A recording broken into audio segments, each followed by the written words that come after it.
ભરૂચ શહેરના મોટા ડભોઈયાવાડ નજીક બાબતે મારામારી થતા મામલો ગંભીર બન્યો હતો। તલવાર અને લાકડીઓ લઈને દાદાગીરી કરતા લોકોનો સોશિયલ મીડિયા પર વિડીયો વાયરલ થયો હતો। જો કે મોડી રાત્રેના બંને પાર્ટી વચ્ચે સમાધાન થયા હોવાનું જાણવા મળ્યું છે।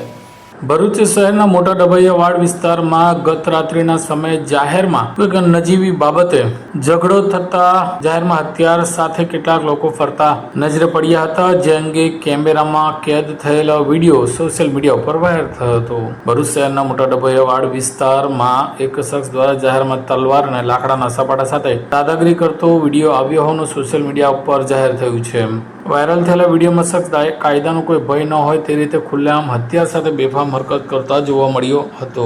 નજીવી બાબતને થયેલા વિવાદાસ્પદ ઝઘડાને લઈને શખ્સે તલવાર અને લાકડાના સપાટા સાથે જાહેરમાં ધાક જમાવવાનો પ્રયાસ કર્યો હતો। ઘટના સ્થળે લોકોએ આ સમગ્ર ઘટનાનો વિડીયો પોતાના મોબાઈલમાં કેદ કર્યો હતો, જે બાદ સોશિયલ મીડિયા ઉપર વાયરલ થયો હતો। જાહેર માર્ગ ઉપર ખુલ્લેઆમ હથિયાર સાથે ફરતા અને દાદાગીરી કરતા શખ્સના વર્તનથી કેટલાક લોકો ભયભીત થયા હતા અને રહીશોએ કાયદાનો વ્યવસ્થાની સ્થિતિ અંગે ચિંતા વ્યક્ત કરી હતી।